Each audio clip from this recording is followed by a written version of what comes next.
আসসালামু আলাইকুম রহমতুল্লাহি ওবরাকাতুহু আলহামদুলিল্লাহি রব্বিল আলামিন ওয়াল আকিবাতু লিল মুত্তাকিন নবিয়িনা মুহাম্মাদিন ওয়া আলা আলিহি ওয়া আসহাবিহি আজমাইন ওয়া মান তাবিআহুম বিইহসানিন ইলা ইয়াউমিদ্দিন আম্মা বাদ। শুরু হচ্ছে শব্দে শব্দে দর্সে কোরআনের আজকের এই দশম পর্ব ইনশাআল্লাহ, সূরাতুল ইখলাস।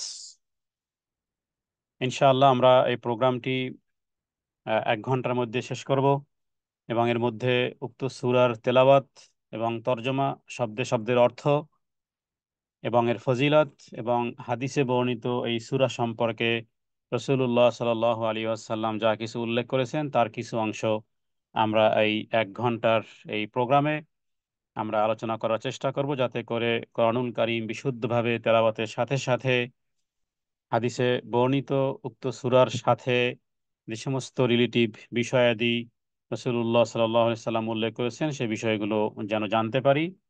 সংক্ষিপ্ত ব্যাখ্যা এবং তারতিলের সাথে তেলাওয়াত এবং তাজবিদের পরিচয় ইনশাআল্লাহ বিইذনিল্লাহ। আমা তৌফিকি ইল্লা বিল্লাহ। যারা প্রোগ্রামে উপস্থিত হয়েছেন, আপনারা প্রোগ্রামে থাকা অবস্থাতে কেউ মাইক্রোফোন অন করবেন না, কেউ ভিডিওতে অন করবেন না। অডিও আকারে এই প্রোগ্রামটি দৈনন্দিন চলতেছে আলহামদুলিল্লাহ। আজকের এই দশম পর্বে আমরা সূরাতুল ইখলাস সম্পর্কে জানব। কোরআন এবং সুন্নাহর দৃষ্টিতে সূরাতুল ইখলাস শুরু হচ্ছে দশম পর্ব, শব্দে শব্দে কোরআন ইনশাআল্লাহ বিইذনিল্লাহ। আমা তৌফিকি ইল্লা বিল্লাহ। সূরাতুল ইখলাস যারা তেলাওয়াত করবে তাদের সাথে আল্লাহ তাআলার তাদের সাথে আল্লাহ তাআলা মহব্বত রাখেন। এ বিষয়ে হাদিস সহিহ মুসলিমে হযরতে আয়েশা সিদ্দিকা রাদিয়াল্লাহু তাআলা আনহা তিনি বলেন যে রাসূলুল্লাহ সাল্লাল্লাহু আলাইহি ওয়াসাল্লাম এক ব্যক্তির পরিচালনায় একটি সেনাদল পাঠালেন। ওই ব্যক্তি সালাত পড়ানোর সময় প্রতি রাকাতে সূরা শেষ করে সূরা ইখলাস তেলাওয়াত করত। প্রতি রাকাতে সূরা শেষ করে, কারণ এর বিপরীত আরেকটি হাদিস আসবে যেটি আমরা বলবো যে কুবার মসজিদের ইমাম তিনি করতেন উল্টাটা, তিনি সূরা ফাতিহা পড়তেন, এরপরে সূরা ইখলাস পাঠ করতেন, এরপরে অন্য সূরা পড়তেন। আর সহিহ মুসলিমে এ হাদিসে আমরা পেলাম যে তিনি কি করতেন, তিনি প্রতি রাকাতে সূরা ফাতিহা পড়তেন, অন্য কোনো সূরা পড়তেন, এরপরে মানে আহ, রুকুতে যাওয়ার আগে কি করতেন, সূরা ইখলাস তেলাওয়াত করতেন। তো এই সেই সেনাদল যখন নবীজির কাছে এসে বিষয়টি বলল, তখন নবীজি তাকে জিজ্ঞেস করলেন যে কেন সে এরকম করে। তো এরপরে সে বলল, ফাস আলু, তাকে জিজ্ঞেস করা হলো। তারপরে সে এতটুকুই বলল যে লিআন্নাহা সিফাতুর রহমান, সূরাতুল ইখলাসে আছে আমার রবের সিফাতুর রহমান, আল্লাহ তাআলার গুণাবলী বর্ণনা রয়েছে, সুতরাং আমি তা তেলাওয়াত করে ফাআনা উহিব্বু আন আকরা বিহা, যেহেতু সিফাতুর রহমান আছে সূরাতুল ইখলাসে, অতএব এটাকে আমি ভালোবাসি। ফাআনা উহিব্বু, আমি এটাকে ভালোবাসি। ওয়া আন আকরা বিহা, অতএব এটাকে আমি পাঠ করতেও ভালোবাসি। এরপরে উত্তরটি দেখুন, ফাকালা রাসূলুল্লাহ সাল্লাল্লাহু আলাইহি সাল্লাম, এই উত্তর শুনে নবীজি সাল্লাল্লাহু আলাইহি ওয়াসাল্লাম তাকে বললেন, আখবিরুহু আন্নাল্লাহা ইউহিব্বুহু, আখবিরুহু, খবর দিয়ে দাও, জানিয়ে দাও তাহলে, আন্নাল্লাহা ইউহিব্বুহু, নিশ্চয়ই আল্লাহ তাআলাও তাকে ভালোবাসেন। সহিহ মুসলিমে এই হাদিসটি রয়েছে, কিতাবুল মুসাফিরিন, আবওয়াব ফাজাইলুল কোরআন, হাদিস নম্বর 1347। এই হাদিস শুনলাম, এবার কিভাবে মানবো? আমরাও মনে মনে বলি বা রবকে বলি, হে আল্লাহ, সূরাতুল ইখলাসকে আমরাও ভালোবাসি, আপনিও আমাদেরকে ভালোবাসেন, আপনিও যেন আমাদেরকে ভালোবাসেন। তবে সূরা ইখলাস ভালোবাসা মানে দাবি দাওয়া, টার্ম অ্যান্ড কন্ডিশন অবশ্যই জানতে হবে। গোটা কোরআনুল কারীম কি ভালোবাসি, হ্যাঁ, বুকে লাগাই, চুমু খাই, সযত্নে রেখে দেই, এটা ভালোবাসার মৌখিক দাবি হলেও সদা সর্বদা একজন স্বামী যদি তার স্ত্রীকে ভালোবাসার বহিঃপ্রকাশ করতে হয় শুধু মৌখিক ভালোবাসায়, শেষ হয় না, বরং তিন জিনিসের সমন্বয় হতে হয়। একেবারে একেবারে কমন বেসিক যে জ্ঞানটা, মুখেও মাঝে মধ্যে বলতে হবে স্বামী তার স্ত্রীকে বা স্ত্রী স্বামীকে। এরপরে কি হৃদয় থেকেই আসলে মনে প্রাণে মেনে নিতে হবে। এটাকে বলা হয় হ্যাঁ তাসদিক বিল জিনান। তাসদিক বিল জিনান, মনে প্রাণে মেনে নাও। এরপরে আর কোনো কিছু করতে হবে না স্বামী, নাকি? না, আমল বিল আরকান, কাজে কর্মে প্রমাণিত হতে হবে যে আসলেই আমি ডেডিকেটেড আছি আমি আমার স্বামীর জন্য, ব্যাস। এই কথাগুলোই কোরআন সুন্নাহ এবং আল্লাহ তাআলাও দাবি করেন। এটাকে বলা হয়, আরবিতে বলা হয় নম্বর ওয়ান ইকরার বিল লিসান, দ্বিতীয় হলো তাসদিক বিল জিনান, তৃতীয় হলো আমল বিল আরকান। বাংলাতে হবে মুখে স্বীকারোক্তি, দ্বিতীয় হলো হৃদয়ে, হৃদয়ে সেটাকে গ্রহণ করা, তৃতীয় হলো প্র্যাকটিসিং এর মাধ্যমে, মানে কাজ করে দেখাতে হবে। তাহলে আমরা সুরাত সুরাতুল ইখলাসকে ভালোবাসি এই হাদিস থেকে, এবং আল্লাহ তাআলা অবশ্যই আমাদেরকে ভালোবাসবেন। তবে সেই সূরার মধ্যে যে বিষয়গুলো আছে সে বিষয়গুলো আজকে জানার জন্য আমরা শব্দে শব্দে কোরআনের এই মাহফিলে পৃথিবীর বিভিন্ন দেশ থেকে বোনেরা, পরবর্তীকালে হোয়াটসঅ্যাপ গ্রুপে অনেক ভাইয়েরা উপস্থিত হবেন। আল্লাহ তাআলার কাছে প্রার্থনা করি, হে আল্লাহ, তোমার সন্তুষ্টির জন্য, তোমার ভালোবাসা পাওয়ার জন্য আমরা আমাদের জান, আমাদের মাল, আমাদের সময় ইত্যাদির কোরবানি দিচ্ছি। আল্লাহ তুমি কবুল করো। সূরা ইখলাস যদি কেউ একবার তেলাওয়াত করে, তাহলে সে যেন এক তৃতীয়াংশ, ওয়ান থার্ড, যেন ওয়ান থার্ড তেলাওয়াত করে ফেলেছে, বা সেই পরিমাণ তেলাওয়াত করার সমান বলা হয়েছে। আবু দারদা থেকে হাদিস, রাসূলুল্লাহ সাল্লাল্লাহু আলাইহি ওয়াসাল্লাম বলেছেন, তোমাদের জন্য কি সম্ভব নয় যে তোমরা প্রতিদিন রাত্রে কোরআনুল কারীমের এক তৃতীয়াংশ তেলাওয়াত করবে? সাহাবায়ে কেরাম বললেন, কোরআনের এক তৃতীয়াংশ কিভাবে তেলাওয়াত করব? রাত্রই তো শেষ হয়ে যাবে।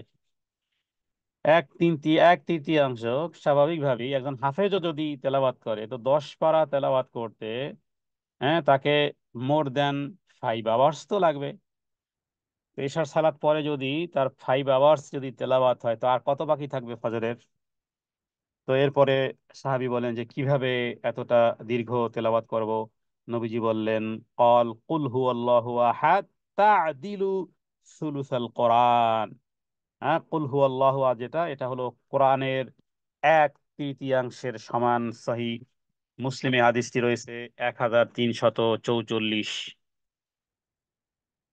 তাহলে সূরা ইখলাস যদি অনেকে আছেন, অনেক ভাইয়ের আছেন, অনেক বোনের আছেন, কোরআন শিখবেন শিখবেন শিখবেন, ট্রাই করেন কয়েকদিন, এরপরে আর শেষ হয়ে যায়। শিখবেন শিখবেন করতে করতে বছরের বহু জীবন পার হয়ে গেছে। যতদিন না শিখতে পারেন অন্তত পক্ষে ততদিন যদি সূরা ইখলাস 3 বার করে পাঠ করেন, তাও কিন্তু তাদিলু সুলুসুল কোরআন, তাদিলু সুলুসুল কোরআন, যেন অন থার্ড যেন আপনি তেলাওয়াত করেছেন। 3 বার পাঠ করেন তাহলে যেন পূর্ণ কোরআন। এটা হলো মানে অল্টারনেটিভ কোনো ওয়ে রাখা হয়েছে। চেষ্টা আছে, কিন্তু চেষ্টা এখনো সার্থক হতে পারেননি। এতটুকু যদি সার্থক না হতে পারেন, এতটুকু সার্থক যদি না হতে পারেন, তাহলে এতটুকু নিম্ন পর্যায়ের, এতটুকু কষ্ট করেও যদি অংশগ্রহণ না করতে পারেন, তাহলে মনে রাখবেন পোড়া কপাল কপালে লেখা থাকে না, বরং কার্যক্রমেই আসলে সে পোড়া কপাল হয়। এবং সেটা রেসপন্সিবিলিটি রবের নয়, বরং আপনার সাথে আর আপনার সাথে যিনি শয়তান আছেন, কারিন আছেন, কারিন কারিন নামক শয়তান, আর আপনি, আপনাদের উভয়েরই রেসপন্সিবিলিটি। কিন্তু কিয়ামতের দিন শয়তানের একটা ভাষণ কোরআনুল কারীমের সূরা ইব্রাহিমের মধ্যে এসেছে, হ্যাঁ যে সেদিন শয়তান একটা ভাষণ দিবে। وقال الشيطان لما قضي الأمر إن الله وعدكم وعد الحق ووعدتكم فأخلفتكم وما كان لي عليكم من سلطان إلا أن دعوتكم فاستجبتم لي فلا تلوموني ولوموا أنفسكم ما أنا بمصرخكم وما أنتم بمصرخيا। এই যে আয়াত তেলাওয়াত করতেছি, এই কথাগুলো কিয়ামতের দিন শয়তান বলবে। শয়তানের ভাষণ আপনাদেরকে শোনালাম। সূরা ইব্রাহিমে আল্লাহ তাআলা রেকর্ড করেছেন শয়তান কিয়ামতের দিন কি বলবে। অকাল শাইতান, আল্লাহ বলতেছেন শয়তান বলবে, লাম্মা কুদিয়ালাম, যেদিন বিচারের ফায়সালা হবে সেদিন শয়তান উঁচু জায়গায় দাঁড়িয়ে সবাইকে বলবে, ঘোষণা করবে শয়তান, ইন্নাল্লাহ, কি বলবে শয়তান, ইন্নাল্লাহ ওয়াদাকুম ওয়াদাল হক, দেখো আল্লাহর ওয়াদাই সত্য, আর আমি যে সমস্ত ওয়াদা দিছি এগুলো সব মিথ্যা।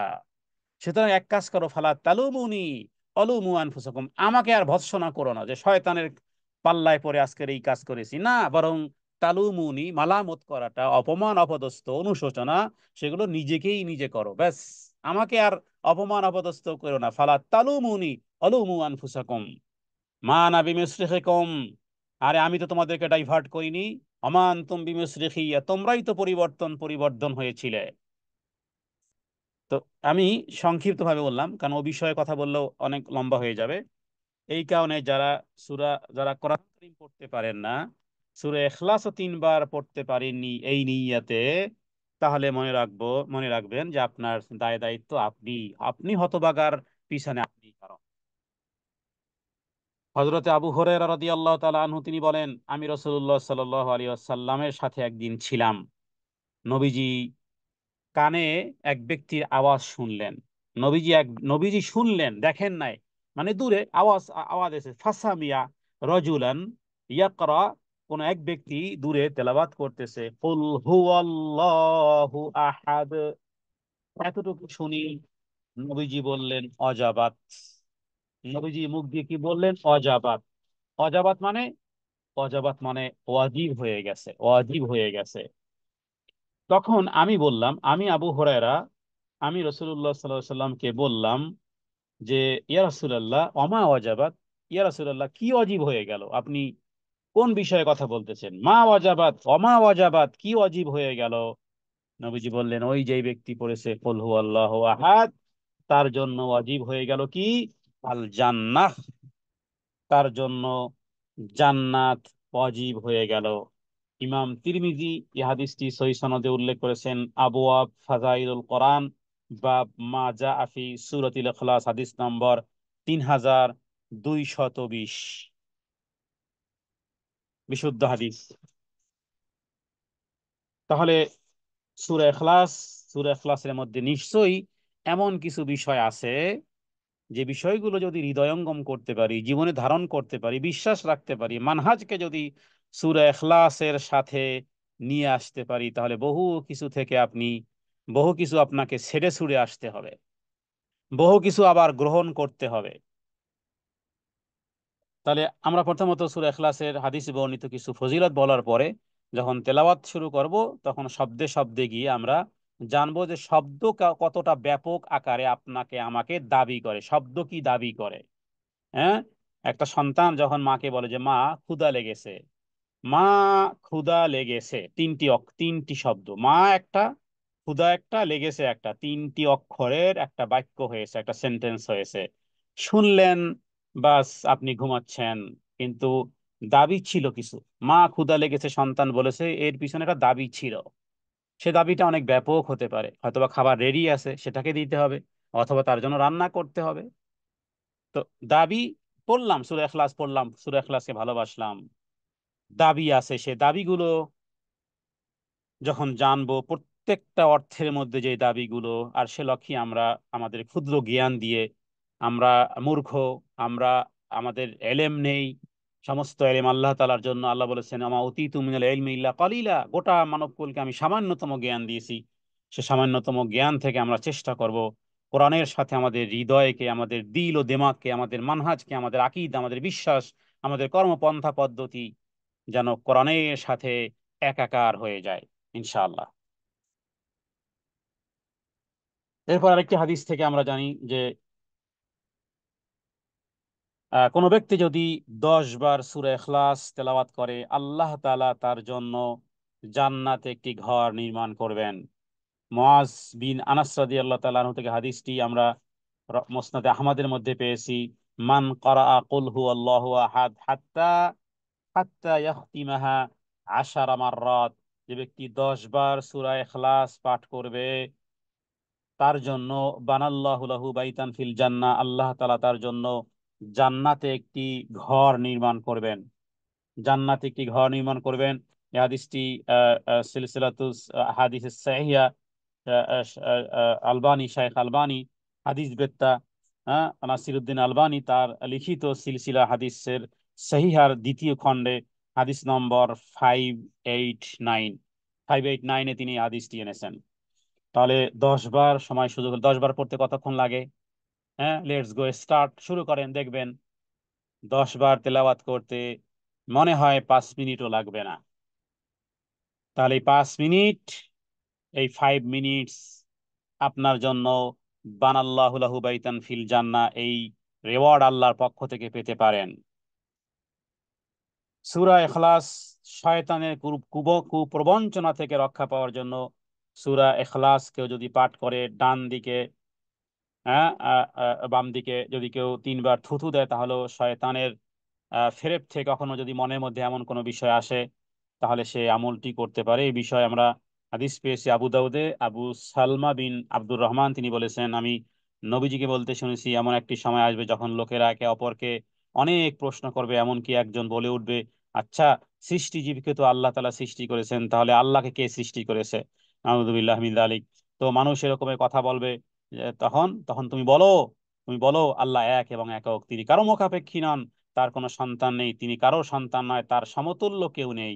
এরপরে 3 বার বাম দিকে থুথু যদি কেউ নিক্ষেপ করে, শয়তান আল্লাহ তাআলার নিকট থেকে আশ্রয় চাইবে। তাহলে আমরা এই আমলটি করতে পারি। এবং সেই সাথে সাথে আমি আরেকটি আমল বলবো, যারা মক্কাতে আছেন, কাবা ঘরে আছেন, যখন তাওয়াফকালীন সময় বা পরবর্তীকালে মক্কাতে যত সালাত আদায় করবেন, 2 রাকাত 2 রাকাত করে, প্রথম রাকাতে সূরা কাফিরুন পড়বেন, দ্বিতীয় রাকাতে সূরা ইখলাস পাঠ করবেন, এটি সুন্নাহ। রাসূলুল্লাহ সাল্লাল্লাহু আলাইহি সাল্লাম বেতের সালাতে কখনো কখনো প্রথম রাকাতে সূরা আলা পড়তেন, দ্বিতীয় রাকাতে সূরা কাফিরুন পড়তেন, তৃতীয় রাকাতে সূরা ইখলাস পাঠ করতেন। সূরা ইখলাস ছোট্ট একটি সূরা, যার মধ্যে মোট আয়াত আছে 4টি আয়াত আছে। আমি আজকে যারা এই দর্শে অংশগ্রহণ করেছেন, আমি প্রত্যেকদিনই কিছু দিক নির্দেশনা দিই, কিছু কাগজ কলম সেই শুরু থেকে বলে আসতেছি। যারা আহ, এই দর্শে অংশগ্রহণ করবে নিয়মিত, ছাত্রছাত্রী হিসেবে অবশ্যই খাতা কলম ব্যবহার করবেন। কারণ কিছু কিছু বিষয় যেগুলো আপনারা লিখে রাখবেন, কারণ শয়তান আমাদের পিছে আছে। আর ভুলিয়ে দেয় কে বলেন তো? ভুলিয়ে দেয় শয়তান। কোথায় আছে? কোরআনুল কারিমে আছে, অমা আনসানিহু ইল্লা শাইতান। এই জন্য কখনো যখন ভুলে যাবেন, সাথে সাথে বলবেন আউযু বিল্লাহি মিনাশ শাইতানির রাজিম। একটু আগে রেখেছিলেন, পাচ্ছেন না। অনেকের এই জাতীয় স্মৃতি ভ্রম হয়, এর পিছনে শয়তানের হাত আছে। আল্লাহ এইভাবে রেখেছেন, প্রত্যেকটা ব্যাড ব্যাড কাজে, প্রত্যেকটা মাইনাস কাজে, প্রত্যেকটা মন্দ কাজে, প্রত্যেকটা ভুল ভ্রান্তির কাজে শয়তানের হাত আছে। উপায় উপায় আল্লাহ তাআলার কাছে পানাহ চাওয়া, শয়তান থেকে বিতাড়িত। বলুন আউযু বিল্লাহি মিনাশ শাইতানির রাজিম। রাগ এসেছে, বলুন আউযু বিল্লাহি মিনাশ শাইতানির রাজিম। তো ভুলে যাওয়াটা শয়তানের কাজ, যেটা মানুষের মধ্যে প্রয়োগ হয়, আমাদের ইনসানিয়াতের মধ্যে এই দুর্বলতা আছে। অতএব সেই ক্ষেত্রেও মনে রাখবেন যেটা শয়তানের কাজ। অতএব এই কারণে কাগজ কলম ব্যবহার করা, যেমন করে লেনদেনের ক্ষেত্রে, লেনদেনে যদি কেউ কাগজ কলম ব্যবহার না করে, আমি 100% ওভার শিওর, বেশি দিন যেতে হবে না, কিছুদিন পরে শয়তান ভুলাবে, এরপরে সম্পর্ক নষ্ট হবেই হবে। হ্যাঁ, আল্লাহ নির্দেশ অমান্য করা হবে যদি লেনদেন, যদি কাগজপত্রে লেখা না হয়। যাই হোক, তাহলে যে বিষয়টি বলতেছিলাম,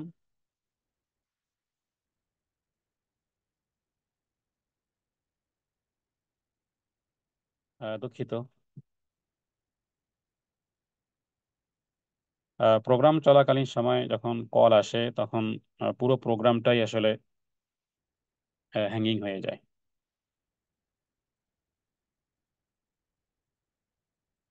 জি হ্যাঁ, শুরু করতেছি তাহলে। সূরাতুল ইখলাসের মধ্যে 4টি আয়াত আছে, এবং আমি যেটি আপনাদেরকে লিখিত আকারে এ, বলবো, সেটি হলো যে সূরা ইখলাসের তরজমাকে আপনারা প্রায় এক শ্বাসের মধ্যে নিয়ে আসবেন, এক শ্বাসের মধ্যে নিয়ে আসবেন। চেষ্টা করবেন, দেখবেন সূরা ইখলাসের সঠিক অর্থ কি, মানে সংক্ষিপ্ত অর্থ কি। যেমন কুল হু আল্লাহু আহাদ, আল্লাহ এক এবং একক। তারপরে আল্লাহুস সামাদ, আল্লাহ কারো উপর নির্ভরশীল নন, যদিও সমাদের অর্থ আমরা করব। এরপরে লাম ইয়ালিদ ওয়ালাম ইউলাদ, লাম ইয়ালিদ ওয়ালাম ইউলাদ, যে আল্লাহ তাআলা তার কোনো সন্তান নেই এবং তিনিও কারো সন্তান নন।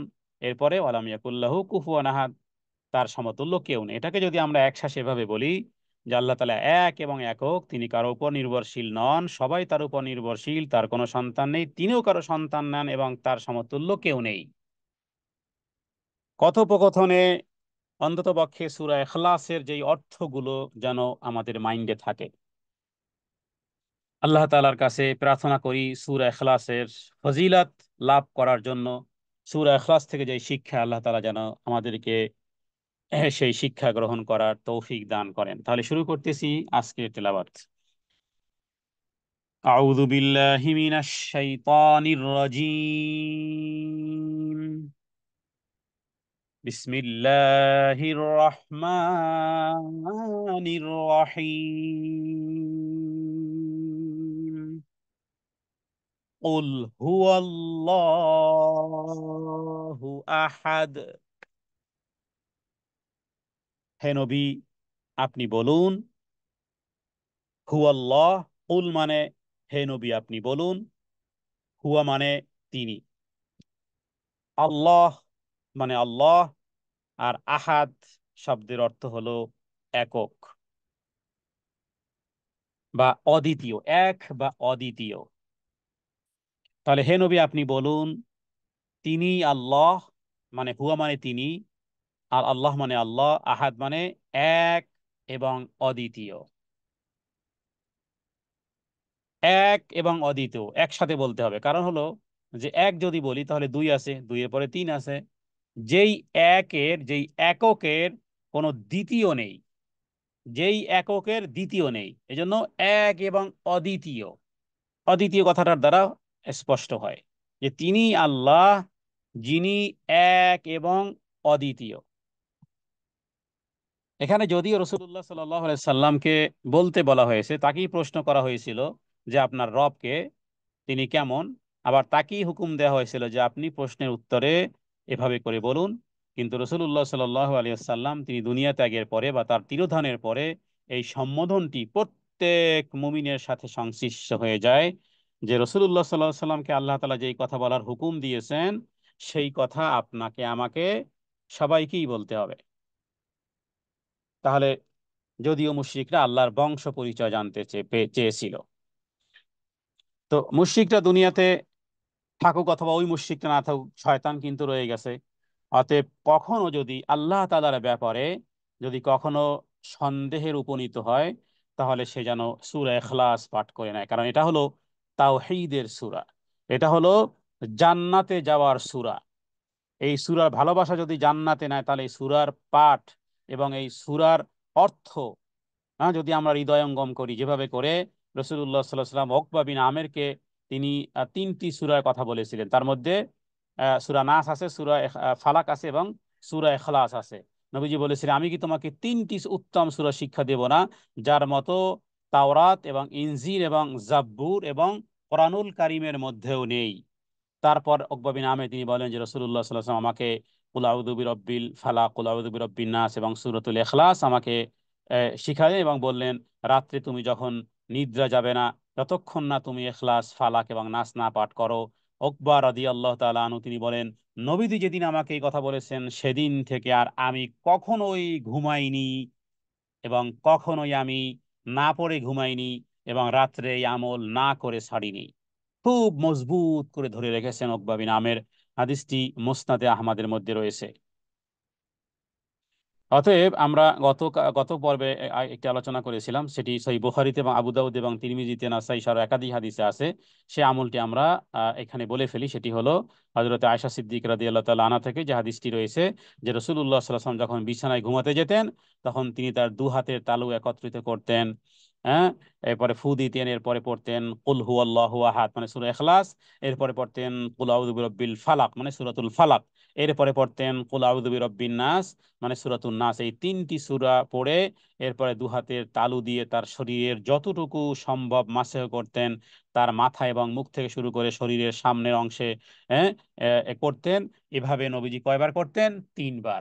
তিনবার করে এভাবে নবীজি এই মাসেহগুলো করতেন। অতএব এটি প্রতি রাত্রের আমল। প্রতি রাত্রে যেখানে শুয়ে থাকেন, বেডরুমে একটা একটা লেখনীতে লিখবেন। কত কিছুই মানুষ রাখে, কত ছবি রাখে, কত কিছু রাখে না। আপনার রাতের আমল, ঘুমাতে যাওয়ার আমল, হ্যাঁ, আপনি আপনার ভাষাতে আপনি একেবারে যেখানে চোখের সামনে যেন পড়ে, যেখানে ঘুমাবেন দৃষ্টিটা ওখানেই রাখেন। বিশেষ করে ঘড়িতে আমরা ঘড়ির দিকে আমাদের নজর থাকে। অতএব যদি কেউ কেউ যদি মাইক্রোফোন অন করে আমি তাকে রিমুভ করে দেব।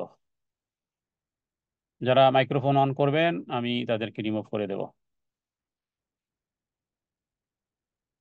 জি, আরো কেউ যদি মাইক্রোফোন অন করেন আমি রিমুভ করে দেব।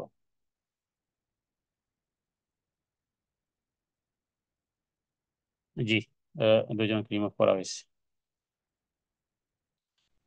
তাহলে রাত্রিকালীন যেহেতু এটা আমল, যেখানে আপনি যে বেডরুমে আপনি থাকবেন সেখানে আপনি টাঙিয়ে রাখবেন, এটা আপনার রাত্রে ঘুমাতে যাওয়ার আমল। ওকবা নামে তিনি কি বলেছেন যে আমি আর কখনো এমনটি হয়নি যে আমি ঘুমিয়ে গেছি এই সূরা পাঠ করিনি, ঘুমাতে গেছি। হ্যাঁ, প্রয়োজনে বালিশের মধ্যে এমন কিছু রেখে দিবেন যে বালিশে মাথা দিতে পারতেছেন না কেন, হ্যাঁ আপনাকে কিছু স্মরণ করিয়ে দিচ্ছে, এতটুকু লিখে রাখেন। এরপর তাকান ওয়ালের দিকে, দেখেন সেখানে সূরা নাস, সূরা ফালাক, সূরা ইখলাসের আমল আছে। কেন, মানুষ তো শয়তান আমাদেরকে ভুলিয়ে দেবে, বেশি আরামে হয়ে যায় আমাদের ব্যারাম সব। গাফলাত আমাদের চরম শত্রু, শয়তান যেমন শত্রু। অতএব যে কোনো পদ্ধতিতে কিছুদিন আমল করেন, বেশি দিন না, হ্যাঁ 40 দিন আমল করেন, দেখবেন যে ইনশাআল্লাহ আমলের মধ্যে এসে যাবে ইনশাআল্লাহ। তাহলে এই অদ্বিতীয় এই কথার মধ্যে আল্লাহ কুল হু আল্লাহু আহাদ, এই বাক্যটির অর্থ হলো যে একক এবং অদ্বিতীয়, তার সমকক্ষ, সাদৃশ্য, স্ত্রী সন্তান অংশীদার কিছুই নেই। একত্ব একত্বই আছে শুধু, যে তিনি পূর্ণতার অধিকারী, অদ্বিতীয়। এক সুন্দর নাম সমূহ, পূর্ণ শ্রেষ্ঠ গুণাবলী তার মধ্যে আছে। আর আহাদ শব্দটি একমাত্র আল্লাহ ছাড়া পৃথিবীর আর কোনো ক্ষেত্রে প্রযোজ্য নয়, কারণ তিনি তার গুণাবলী এবং কার্যবলীতে একমাত্র পরিপূর্ণ। মোট কথা আল্লাহ সুবহানাহু ওয়া তাআলার তার সত্তা, তার গুণাবলীতি একক, তার কোনো সমকক্ষ নেই, তার শরিক নেই, আর তার সমতুল্য কেউ নেই। তো এই ঘোষণা, মানে হে নবী আপনি বলুন, সমস্ত মুমিনরা বলবে কি আল্লাহ তাআলা এক এবং অদ্বিতীয়। এখানে আল্লাহ তাআলার পরিচয় দেওয়া হয়েছে, কুল হুয়াল্লাহু আহাদ। আচ্ছা, দ্বিতীয় আয়াত হলো আল্লাহুস সামাদ। আল্লাহ মানে আল্লাহ, আর আসমাদ শব্দের অর্থ হয় অমুখাপেক্ষী। দেখুন, এখানে প্রসঙ্গত বলতে হয় যে আল্লাহ তাআলা যে আল্লাহ তাআলা যে একক, বা আল্লাহ তাআলার জন্য যেই নামটি ব্যবহার করা হয়েছে যে হু আল্লাহ, মানে তিনি আল্লাহ। এরপরে আহাদ। তো কাবা ঘরে আপনারা জানেন যে একাধিক প্রায় 360টি মতন মূর্তি ছিল। মানে আরবদের কাছে আল্লাহ শব্দটি কোনো অপরিচিত কোনো শব্দ নয়, আরবরাও আল্লাহকে আল্লাহ বলেই ডাকতো। যদিও আমাদের দেশের বিধর্মীরা তারা বিভিন্ন, এমনকি বাংলাদেশিরাও, মুসলিমরাও তারা মাবুদ নামে ডাকে, তারা দয়াল বলে ডাকে, তারা খোদা বলে ডাকে না। হ্যাঁ, মুশরিকরাও আল্লাহ বলে ডাকতো, মুশরিকরাও আল্লাহ তাআলাকে আল্লাহ বলে ডাকতো। অতএব অন্য কোনো শব্দ নয়, আসমাউ সিফাত ব্যতীত আমরা এই জাতীয় কোনো শব্দ ব্যবহার করব না। এটা আমরা প্রথম দিন বলেছি। হ্যাঁ, বিসমিল্লাহির রহমানির রহিমের প্রথম যে দিন দর্শ করা হয়েছে সেদিন এই বিষয়ে কথা বলেছি, আজকে সেটি আর পুনরায় করব না। তো যেটা বলতেছি যে আল্লাহ শব্দটি কোনো নূতন অপরিচিত শব্দ ছিল না, প্রাচীন কাল থেকে বিশ্বজাহানের স্রষ্টার প্রতিশব্দ হিসেবে তারা আল্লাহ শব্দটি ব্যবহার করে আসছিল। এবং নিজেদের যে মাবুদ, তারা যে 360 মূর্তির পূজা করত সেগুলোকে বলতো ইলাহ। তারপর আল্লাহ সম্পর্কে তাদের যে আকীদা ছিল সেটাও চমৎকার, মাশাআল্লাহ। এবং আব্রাহা যখন মক্কাকে ধূলিসাৎ করতে আসে, ইয়েমেন থেকে আব্রাহা যখন হাতি বাহিনী, সূরা ফিলের মধ্যে আপনারা জানেন যে সূরাতুল ফিল মানে হাতিওয়ালা, মানে আব্রাহা মক্কাকে ধ্বংস করার জন্য বাদশাহ সানান ইবনে আসাদ, যে বাদশার নাম ছিল, সে আক্রমণ করতে এসেছিল। তখন 360টি কিন্তু কাবা ঘরের ভিতরে মূর্তি ছিল। এবং মক্কার মুশরিকরা তারা এই বিপদ থেকে, যেহেতু তাদের কাছে ওই রকমের একজন বাদশার বিপক্ষে তারা লড়তে পারবে না, তো এই বিপদ থেকে রক্ষা পাওয়ার জন্য মুশরিকরা তারা সবাই বাদ দিয়ে, হ্যাঁ, শুধুমাত্র আল্লাহ তাআলার কাছেই প্রার্থনা করেছিল। আবু তালেবের প্রার্থনা, হ্যাঁ, কিতাব সমূহের মধ্যে রয়েছে। তো সবাই মুশরিকরা তখন কিন্তু এই যে 360 ইলা, এদের কাছে কারো কাছে বলেনি যে আজকের এই বিপদ থেকে, বরং সবাই তারা আল্লাহ তাআলার কাছে এই বিপদ থেকে পরিত্রাণ চেয়েছিল, প্রার্থনা করেছিল, কারণ তারা নিজেরা খুব ভালোভাবে জানতো যে এই সংকটকালে আল্লাহ ছাড়া আর কোনো সত্তাই তাদের সাহায্য করতে পারবে না। বিধায় কাবা ঘরকে তারা কি বলতো? কাবা ঘরকে তারা কাবা ঘরকে তারা বাইতুল্লাহ বলতো, কিন্তু হিসাব অনুযায়ী তাদের ক্যাটাগরি অনুযায়ী কিন্তু এই ঘরটার নাম হয় বাইতুল আলিহা। বাইত মানে ঘর, আলিহা মানে মূর্তি সমূহ। হ্যাঁ, মন্দির কেন বলা হয়? হ্যাঁ, তো মসজিদ কেন বলা হয়? মানে যেখানে সেজদা করার জায়গা। তো এখন হিসাব অনুযায়ী কিন্তু তারা কখনো কাবা ঘরকে, মক্কার মুশরিকরা বাইতুল আলিহা বলতো না, কিন্তু আসলে কিন্তু নাম কিন্তু বাইতুল আলিহা হয় এই কারণে, যেহেতু ওর মধ্যে 360 মূর্তি আছে। ইলাহের বহু বচন হলো আলিহা। ইলাহ হলো এক বচন আর আলিহা হলো বহু বচন। তাহলে যেহেতু 360 মূর্তি আছে মানে বহু বচন আছে, এবং যেই ঘরে আছে সেই ঘরের নাম কিন্তু হয় বাইতুল আলিহা। কিন্তু ঘূর্ণাক্ষরেও মক্কার মুশরিকরা এটাকে বাইতুল্লাহই বলতো, মানে ও আল্লাহ তালার, ওই আল্লাহ তালারই ঘর, যেটা এখনো বাইতুল্লাহ আমরা বলি, আমরা মুসলিমরাও বাইতুল্লাহ বলি। তো এখানে বোঝানো হলো যে এই মক্কার মুশরিকরাও, তারাও এই যে হুয়াল্লাহ, কুল হুয়াল্লাহু আহাদ, তিনি আল্লাহ। হ্যাঁ, তিনি আল্লাহ, বিশ্বজাহানের স্রষ্টা, আহারদাতা, পরিচালক, ব্যবস্থাপক। কঠিন সংকটময় মুহূর্তে সমস্ত মাবুদদেরকে পরিত্যাগ করে মক্কার মুশরিকরা যদি আল্লাহ তাআলার প্রতি ধাবিত হতে পারে, দুঃখের বিষয় হলো কুল হু আল্লাহু আহাদি আপনি ফেল। কারণ কুল হু আল্লাহু আহাদ আপনি পড়েন ফজিলতের আশায়, জান্নাতে ঘরের আশায় 10 বার পড়তে পারেন, বাট সাহায্যের জন্য মাজারে দৌড় দিয়েছেন, অমুক পীরের বাড়িতে দৌড় দিয়েছেন, এখানে সেখানে বিভিন্ন জায়গায় দৌড় দিয়েছেন, যেখানে কঠিন সংকটময় মুহূর্তে মক্কার মুশরিকরা সমস্ত মাবুদদেরকে পরিত্যাগ করে একমাত্র রবের কাছেই তারা সাহায্য চেয়েছিল। কারণ এই আব্রাহা বাহিনীর, এই হস্তি বাহিনীর, এই এই জালেম এই জালেম শাসকের এবং এই ক্ষমতাধর এর এর এর এ প্রতিরোধ করার ক্ষমতা মক্কার মুশরিকদেরকে ছিল না। তারা হ্যাঁ, কাবার চতুর্দিকে দূরে সরিয়ে দাঁড়িয়েছে, মক্কা রাস্তা ওপেন করে দিয়েছে যে আব্রাহা আসুক, কিন্তু প্রার্থনা করে রেখেছে যে আল্লাহ, হে বাইতুল্লাহ, মানে হে রব, তোমারই ঘর, তুমি রক্ষা করিও। হ্যাঁ, রাসূলুল্লাহ সাল্লাল্লাহু আলাইহি ওয়াসাল্লাম চাচা তো এটাই বলেছে, যখন আব্রাহার কাছে গিয়েছিল, উঠে দাঁড়িয়েছিল, কারণ দেখতেছিল এইরকমের সুন্দর, লাল, লালে আলতা সুন্দরী মতন এরকমের ছিল তার চেহারা, একেবারে উঠে দাঁড়িয়েছে, নেতার মতো দেখতে মনে হয় আবু তালেবকে। বলেছে, আবু তালেব গিয়ে বলেছে, হ্যাঁ বলেন নেতা সাহেব, বলো যে শুনলাম 200 উট আর বকরি আপনি ধরে নিয়েছেন, যদি এগুলো ছেড়ে দিতেন। বাদশাহ আব্রাহা বলেছিল, যা তুমি নেতা, তুমি এসেছো বকরি ছাড়াতে, আর তোমার ঘর আমি ধ্বংস করতে আসছি। তোমরা যেই ঘরের উপাসনা করো, যেখানে তোমাদের আলিহা রেখেছো, হ্যাঁ, কেমন তুমি নেতা! ভেবেছিলাম তো তোমার চেহারা সুরত দেখে তুমি অন্য কিছু বলবে। হ্যাঁ, যে কাবা ঘরে ধ্বংস করি না, তুমি তুমি বলতেছো যে 200 উট আর দুম্বা বকরি এগুলো ছেড়ে দেওয়ার জন্য আর কোনো আবদার আছে? আবু তালেব বললো যে না। তো বলে আর কিছু বলবে না, কাবা ঘর যে ধ্বংস করতে আসছি? বললো যে না, এই কারণে যে আমরা তো উট দুম্বার মালিক, আমরা তো কাবা ঘরের মালিক না, কাবা ঘরের মালিক তো তিনি আল্লাহ। এই কথা আবু তালেবের। তখন বাদশাহ সানান ইবনে আসাদ বলল, আচ্ছা ঠিক আছে, যদি এটাই হয় তো ঠিক আছে, তোমার এই দুম্বার উট ছেড়ে দিচ্ছি। মানে ত্রাস সৃষ্টি করার জন্য সেই এগুলোকে বন্দী করেছিল এই ইয়েমেনের বাদশাহ, যাকে আল্লাহ তাআলা ধ্বংস করেছেন। সূরা ফিলের মধ্যে আপনারা যখন পড়বেন, আলাম তারা কাইফা ফাআলা রাব্বুকা বিআসহাবিল ফিল, আলাম ইয়াজাল, একেবারে গরুতে যেভাবে করে ঘাস খেয়ে সেটাকে যেমন অনেক সময় ওই রকমের একেবারে ঘাস ঘাস হজম করে, একেবারে তিনিত ভুসির মতন আল্লাহ করে দিয়েছিলেন। তার মিহিম বিহিজারাতিম মিন সিজ্জিল। তো যাই হোক, যেহেতু সূরা ফিল যখন আলোচনা আসবে তখন ইনশাআল্লাহ করব। তো আজকের সূরা এই ইখলাসের মধ্যে যে হু আল্লাহু আহাদ, কুল হু আল্লাহু আহাদ, তাহলে আল্লাহ তাআলার এই সমস্ত পূর্ণাঙ্গ গুণাবলী এর মধ্যে মক্কার মুশরিকরাও স্বীকার করত, বিধায় তারা এই ঘরটাকে নাম তখনও দিত বাইতুল্লাহ, আল্লাহর ঘর। এটা বলতো না যে আমাদের আলিহাদের ঘর, এটাও বলতো না। তাহলে এখানে কুল হু আল্লাহু আহাদ, এখানে সর্বপ্রথম বুঝতে হবে যে এই বাক্যটিতে মহান আল্লাহ তাআলার এক নাম আহাদ শব্দ ব্যবহার করা হয়েছে। আরবি ভাষায় এটা একটা অস্বাভাবিক শব্দ।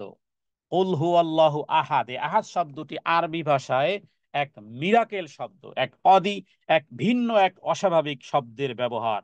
যেভাবে করে বলা হয় না, ইয়াউমুল আহাদ, সপ্তাহের প্রথম দিনকে আরবিতে কি বলা হয়? ইয়াউমুল আহাদ। হ্যাঁ, সপ্তাহের প্রথম দিন। অনুরূপভাবে কোরআন কারিমে আল্লাহ বলেছেন, ফাবাআসু আহাদাকুম, তা তোমাদের মধ্য থেকে একজনকেই পাঠাও, ফাবাআসু পাঠাও আহাদাকুম, তো এই আহাদ শব্দের অর্থ কোরআন এবং হাদিসে বিভিন্নভাবে এটাকে ইনজা আকা আহাদ। তো এটা এক অদ্বিতীয়, এক অস্বাভাবিক ব্যবহার। এখানে আহাদ শব্দটি আল্লাহ তাআলা এক গুণবাচক নাম অর্থে ব্যবহার করা হয়েছে, অর্থাৎ কোনো ব্যক্তি বা জিনিসের গুণ প্রকাশ অর্থে এই আহাদ শব্দের কোনো নজির নেই। আর কোরআন নাজিলের পরে এই শব্দটি শুধুমাত্র কেবলমাত্র একমাত্র আমার আল্লাহ সুবহানাহু ওয়া তাআলার জন্যই এই আহাদ শব্দটি ব্যবহার হবে। হ্যাঁ, কিয়ামত পর্যন্ত আর কোনো কিছুর জন্য আহাদ নেই। আহাদ শেষ। আহাদ হলেন কে? আহাদ হলেন আল্লাহ। আপনারা জানেন, যখন বেলালকে মারতেছিল উমাইয়া ইবনে খালফ, উমাইয়া ইবনে খালফ মারতেছে, হ্যাঁ, চাবুক মারতেছে, তাকে কাপড় খুলে গরম পাথরের উপর টানতেছে উমাইয়া ইবনে খালফ। লোকজনকে বলেছে টানো ওকে, বেলালকে। আর বেলাল কি বলে? আহাদ, আহাদ, আহাদ। প্রশ্ন আসতে পারে যে আল্লাহ আল্লাহ কেন বলল না, অন্য কিছু বলল না? আরে আল্লাহ তো, উমাইয়া ইবনে খালফ কি আল্লাহকে জানে না? মক্কার মুশরিক, একটু আগেই তো বললাম যে আহাদের সাথে ওদের ওদের সংঘর্ষ। পারলে বলে দেখেন না আপনি, পারলে বলে দেখেন কুল হু আল্লাহু আহাদের তর্জমাটা পারলে আপনি বলেন যে মানি একমাত্র আল্লাহ তাআলা, কি বিধান মানি আল্লাহ তাআলার। হ্যাঁ, এভাবে পারলে বঙ্গভবনের সামনে গিয়ে বলেন না, স্বীকার করলাম কুল হু আল্লাহু আহাদ, আল্লাহ এক এবং অদ্বিতীয়। তার মানে আল্লাহ তাআলা যে বিধান দিয়েছেন, যে নিয়ম দিয়েছেন, যে কনস্টিটিউশন দিয়েছেন, যে সংবিধান দিয়েছেন, হ্যাঁ, সংবিধানের মধ্যে চোরের চোরের কি করতে হবে, ব্যভিচারের কি করতে হবে, এগুলো কোরআনুল কারীমের মধ্যে আছে, আপনারা জানেন। সূরা মাইদার মধ্যে চোরের শাস্তির বিষয় আছে, সূরা নূরের মধ্যে ব্যভিচারের শাস্তির বিষয় আছে। তো তো এখানে বেলাল রাদিয়াল্লাহু তাআলা আনহু ওটা জানেন যে আল্লাহ বলি আর রহমান বলি, রহিম বলি, রহমান বলি, আমার মালিক যে কাফের উমাইয়া ইবনে খালফ, ও জানে, ওরাও স্বীকার করে। আল্লাহ কে না বলে? আল্লাহ। মক্কার মুশরিকরাই তো একটু ঘটনা শোনালাম, ওরাও আল্লাহ বলতো, কিন্তু বেলাল জানে যে আমার মালিক আর 14 গোষ্ঠী মুশরিকদের 14 গোষ্ঠীর সাথে সম্পর্কের সাথে সাংঘর্ষিক হলো আহাদের সাথে। বিদায় বেলালকে যতই মারে বেলাল বলে আহাদ, আহাদ, আহাদ। আর মারতেই থাকে, মারতেই থাকে, মারতেই থাকে। হ্যাঁ, মারতে মারতে একে তো হাবশি গোলাম, তার বাবাও ছিল গোলাম, মাও গোলাম, মারতে মারতে বেলাল, হ্যাঁ, ওমর রাদিয়াল্লাহু তাআলা পরবর্তীকালে একদিন বেলালের পিঠে দাগ, ক্ষত বিক্ষত, এত এইভাবে মেরেছে।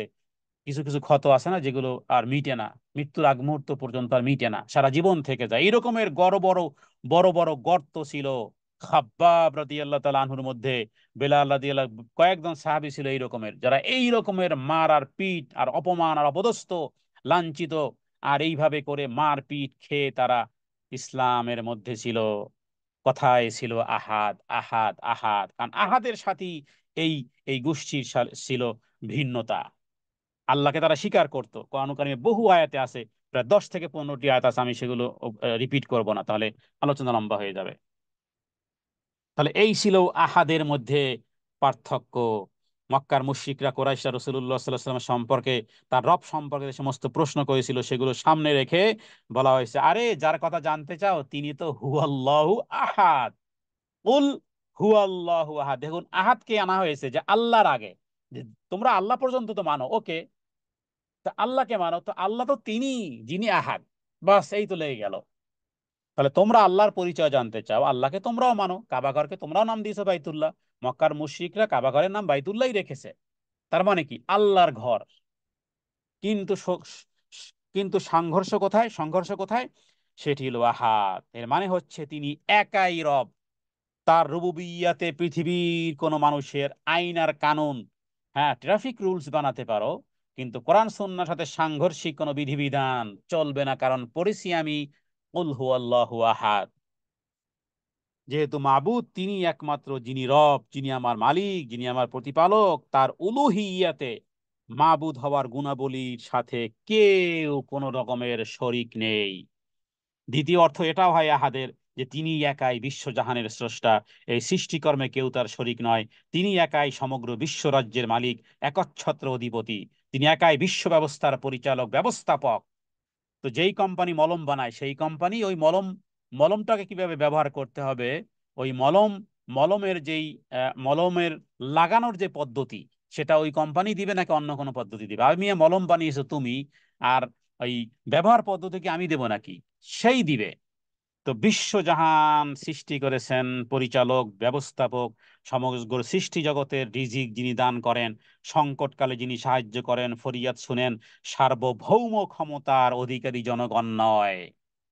কুল হু আল্লাহু আহাদের সাথেই লেগে গেছে বাংলাদেশের কনস্টিটিউশনের সংঘর্ষ। হ্যাঁ, তো শুধুমাত্র আকার ইঙ্গিতে অল্পের মধ্যেই যথেষ্ট। কারণ সার্বভৌম ক্ষমতার অধিকারী জনগণ যদি বলা হয়, তো কুল হু আল্লাহু আহাদ হাজার বার পাঠ করে চুমু খেয়ে কোনো লাভ নেই। কারণ কুল হু আল্লাহু আহাদ মানেই হলো সার্বভৌম, সর্ব সার্বভৌম সমস্ত কর্তৃত্বের ক্ষমতার অধিকারী আমার আল্লাহ সুবহানাহু ওয়া তাআলা, আর কেউ নেই। বিন্দু পরিমাণও কোনো অংশ নেই, বিন্দু পরিমাণও কোনো অংশ নেই। এটা হলো কুল হু আল্লাহু আহাদ। এরপরে দ্বিতীয় আয়াত, আল্লাহুস সামাদ। আল্লাহু আকবার। গোটা কোরআনুল কারীম যেন সূরা ইখলাসের মধ্যে ইনপুট করে রাখা হয়েছে। আল্লাহ, আবারও আল্লাহ তিনি আস-সামাদ, মানে আল্লাহ তাআলারই যেন ডেসক্রিপশন হচ্ছে। আল্লাহকে সবাই মানে, আমেরিকার ডলারে পর্যন্ত গড লেখা আছে। পৃথিবীর দুই চারটা পাগল ছাড়া সবাই আল্লাহকে মানে, কিন্তু এই ক্যাটাগরিতে মুসলমানই তো মানে না। হ্যাঁ, আমি মুসলিম, আমি হজ করি, ওমরা করি, আমি তো আহাদই মানি না, আল্লাহ তাআলাকে আমি আহাদ মানি না। হ্যাঁ, কার্যক্রমে মনে হয় না যে তুমি আহাদ মানো, তাহলে কিভাবে তোমার তোমার তোমার জনগণ সার্বভৌম ক্ষমতার অধিকারী কিভাবে হয়? আর সেটাকে আমরা মনে মনে প্রাণে, হ্যাঁ, কনস্টিটিউশনে মেনে নিয়েছি। সেটাকেই, সেটাই আমাদের কি বলে, ডেমোক্রেসির, সেটাই আমাদের সংবিধান। হ্যাঁ, যদি কেউ চাপিয়ে দেয়, সেটা চাপিয়ে দেওয়া সেটা ভিন্ন জিনিস। বাংলাদেশের পাসপোর্ট আমাকে ব্যবহার করতে হবে, ভিন্ন দেশে যেতে হবে, কিন্তু আমি মানি না। আমি মানি এক আল্লাহ সুবহানাহু ওয়া তাআলা, তিনি আমার সার্বভৌম ক্ষমতার অধিকারী, জনগণ সার্বভৌম ক্ষমতার অধিকারী না। তো এই জন্য বললাম যে সূরা ইখলাস পড়াটা সহজ, কিন্তু এর সাথে দাবি দাবি সমূহের সাথে কোথায় আছে? কুল হুয়াল্লাহু আহাদ, এই আহাদের, এই আহাদের সাথেই তো আপনার জীবন, জীবন আলাদা। যেখানে আহাদ মানেই হলো যে অদ্বিতীয় কেউ নাই, তো এরপরে দৌড়াচ্ছেন আপনি এই পীর পাড়াতে, দৌড়াচ্ছেন আপনি অন্য পাড়াতে। এরপরে আল্লাহু সমাদ, সমাদ মানে, সমাদের কয়েকশো অর্থ আছে। লিসানুল আরবের মধ্যে কয়েকশো অর্থ আছে। এক দুইটা বলে আমাদের আলোচনা শেষ করবো। সেটি হলো, সমাদ বলা হয় এমন জিনিস, সমাদের শাব্দিক অর্থ বা একরামা থেকে বা সাহাবায়ে কেরাম থেকে এই রকমের, বা আব্দুল্লাহ ইবনে আব্বাস থেকে, ইবনে মাসউদ থেকে এভাবে করে বলা হয়েছে যে তিনি হলেন এমন যিনি সর্দার, যিনি সমাজপতি, যার পূর্ণ নেতৃত্ব, পূর্ণতা লাভ। এরপরে শাব্দিক অর্থ এভাবে আসে যে জমাট কোনো জিনিসকে, মজবুত কোনো জিনিসকে সামাদ বলা হয়। আবার যেই জিনিসের পেট নেই সেই জিনিসকে সামাদ বলা হয়।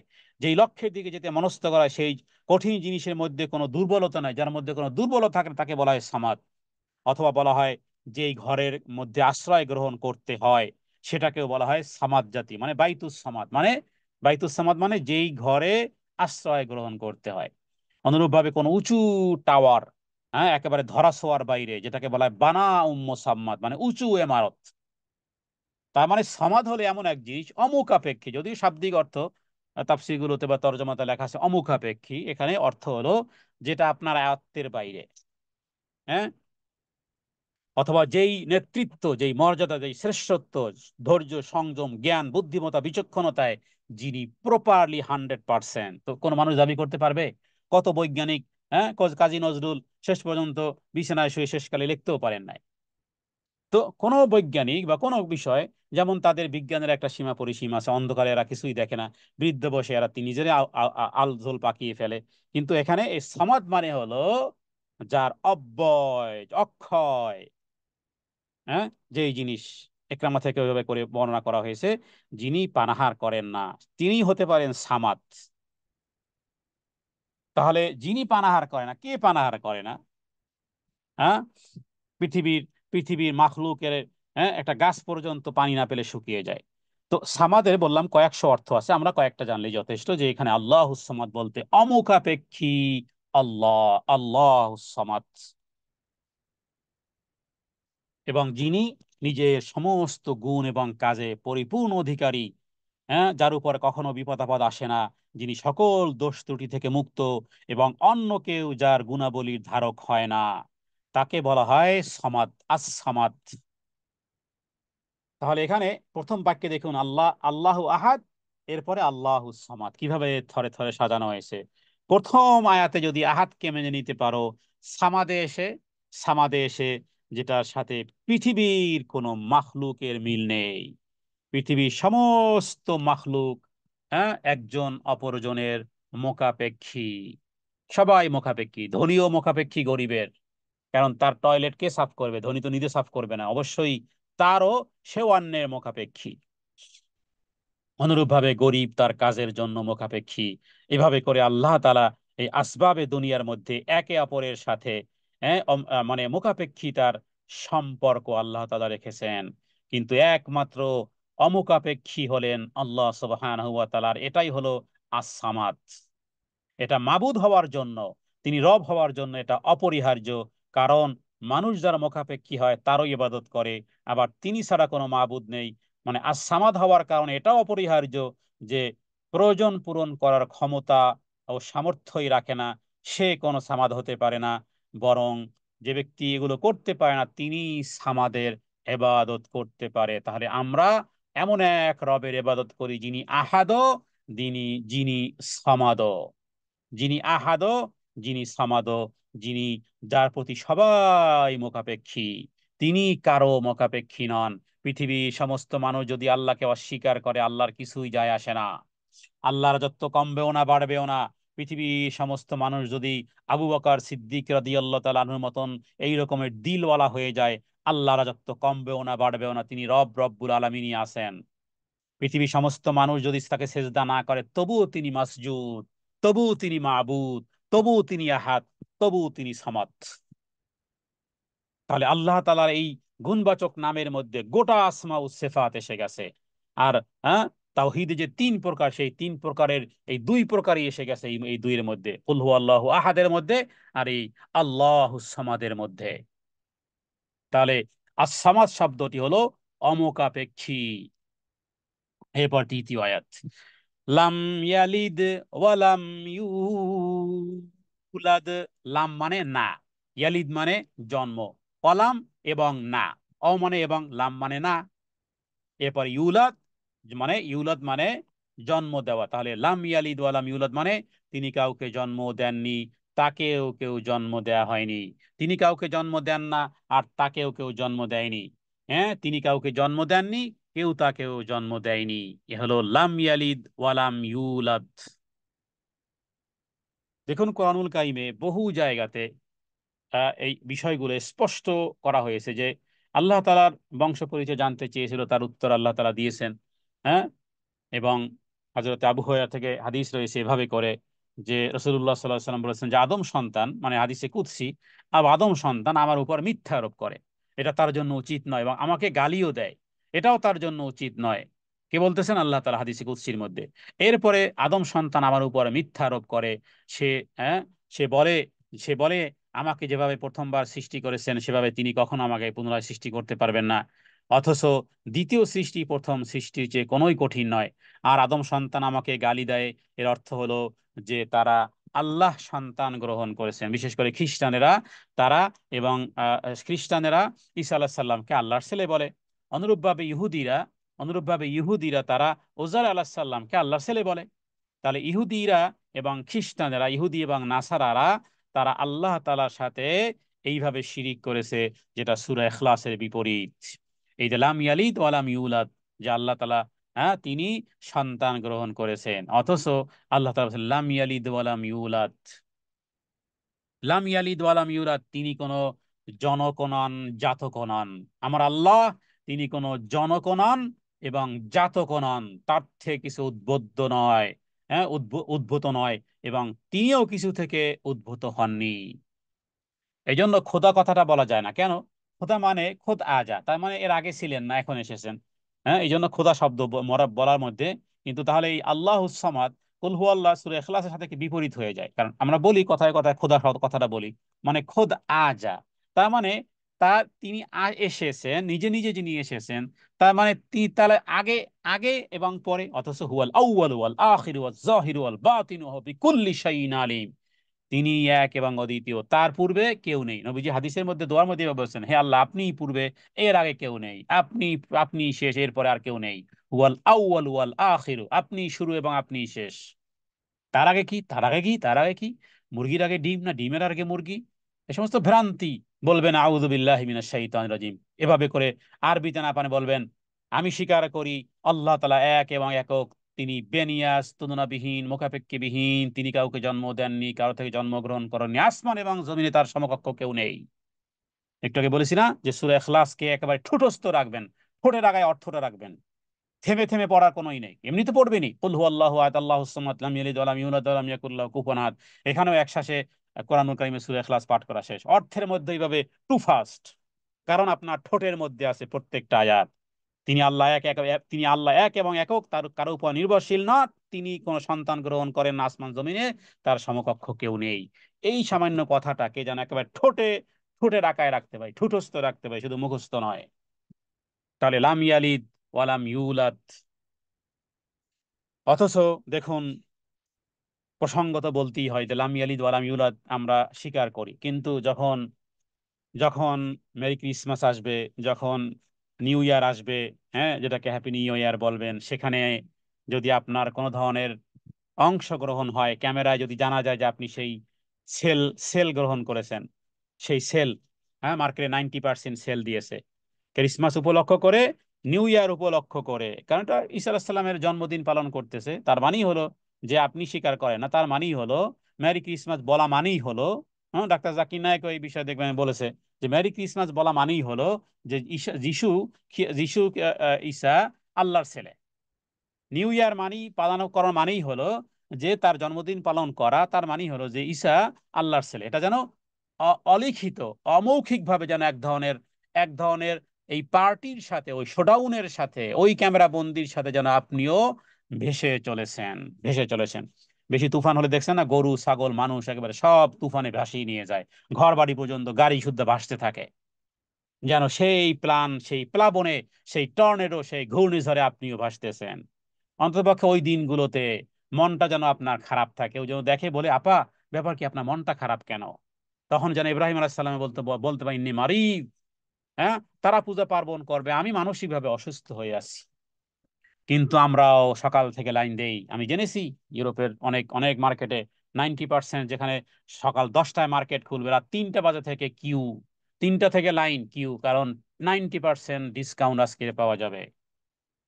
তো 100 টাকার জিনিস 100 টাকা দিয়ে কিনেন, হ্যাঁ, অন্যান্য সময় তো আপনারা অফার পাবেন, সেল পাবেন, ডিসকাউন্ট পাবেন, কিন্তু ওই দিনে ডিসকাউন্ট গ্রহণ করিয়েন না বোন। হ্যাঁ, নিজের বাবাকে, নিজের বাবার হত্যাকারী, নিজের মায়ের হত্যাকারী দেখলে কখনো আমরা মুস্কি হাসি না, মনটা খারাপ থাকে যে এই লোকটা আমার বাবাকে হত্যা করেছিল, মাকে হত্যা করেছিল। আরে আমার বাবা মা তো এমনি মারা যেত হত্যা না করলেও, কিন্তু কিভাবে করে, যেখানে আল্লাহ তাআলার সাথে শিরিক করা হয়, তাদের সাথে উইশ করা, তাদের এই জাতীয় প্রোগ্রামে অংশগ্রহণ করা, সেখানে মানসিকভাবে হ্যাপি হওয়া ইত্যাদি বিষয়গুলো মানায় না। সূরা ইখলাসের সাথে তো মানাই না, সূরা ইখলাসের সাথে মানায় না, লাম ইয়ালিদ ওয়ালাম ইউলাদ এটি মানায় না। আমি এতটুকুই বলাই আমার জন্য যথেষ্ট। এখানে প্রত্যেকেই জ্ঞান রাখেন, প্রত্যেক জ্ঞান রাখেন। হ্যাঁ, সূরা ফাতিহার মধ্যে আমরা বলেছিলাম গায়রিল মাগদুবি আলাইহিম ওয়ালাদ-দাল্লিন, এভরিডে 17 টাইমস ইহুদি আর খ্রিস্টানদেরকে লানত করতেছি, গায়রিল মাগদুব, যাদের উপর আল্লাহ রাগান্বিত হয়েছেন। তো তাদের কার্যক্রমের সাথে সম্পৃক্ততা যদি হয়ে থাকি, তাহলে আল্লাহ আমার প্রতি সন্তুষ্ট হবেন নাকি?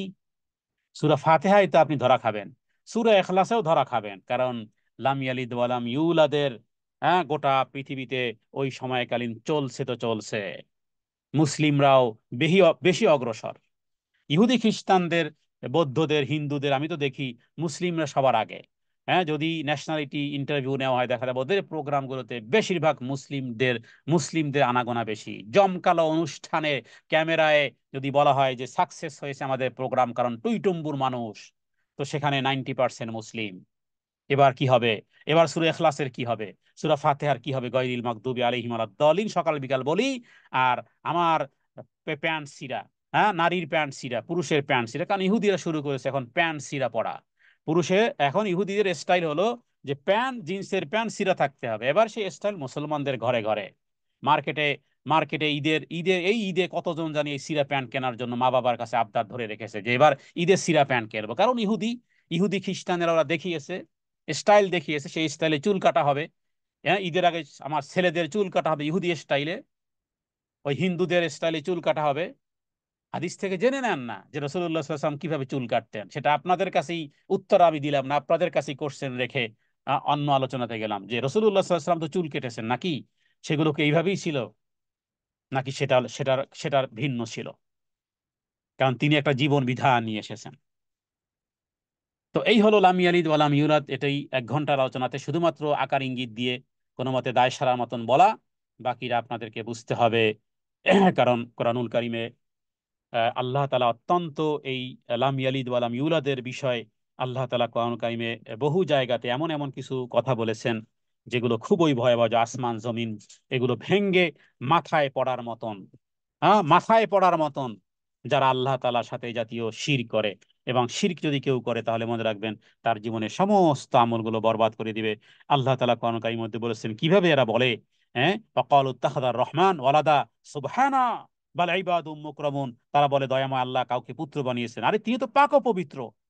বরং যাদেরকে বলা হয় সন্তান তারা তো এরা সবাই বান্দা, এরা সবাই বান্দা। ঈসা আলাইহিস সালাম আল্লাহর বান্দা রাসূল, হ্যাঁ ফেরেশতারা আল্লাহ আল্লাহ তাআলা বান্দা, ফেরেশতারাও আল্লাহর বান্দা। কোরআন কারীম বহু জায়গাতে কন্ডেম করা হয়েছে, বহু আয়াতের মধ্যে, যে ক্বালু ইত্তাখাযার রহমান ইত্তাখাযাল্লাহু ওয়ালাদা সুবহানাহু হুয়াল গনি, যারা বলে আল্লাহ পুত্র বানিয়েছেন, আল্লাহ তো পুত পবিত্র, তিনি অমুখাপেক্ষী, আসমান এবং জমিনে যা কিছু আছে সব তার মালিকানাধীন। এবং তোমাদের সপক্ষের প্রমাণ কি যেগুলো তোমরা বলতেছো? তো এগুলো অত্যন্ত ভয়াবহ কথা।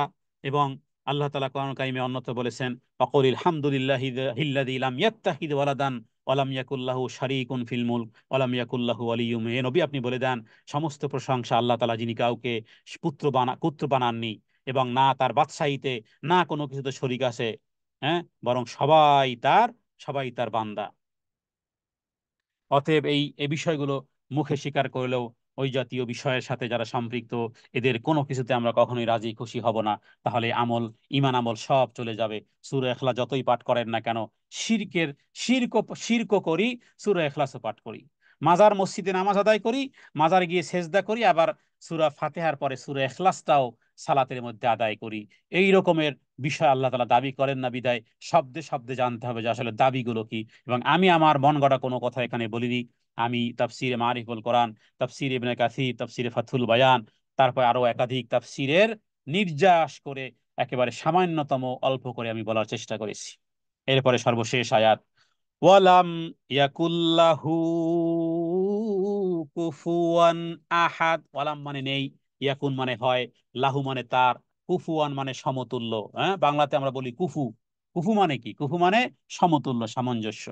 যেহেতু বিবাহের ক্ষেত্রে এই কথাটাকে বলা হয়, বুঝি না যে কুফু কুফু মিলে কিনা। আচ্ছা আহাদ তার মানে হলো যে তার সমকক্ষ আসমান এবং জমিনে কেউ নেই।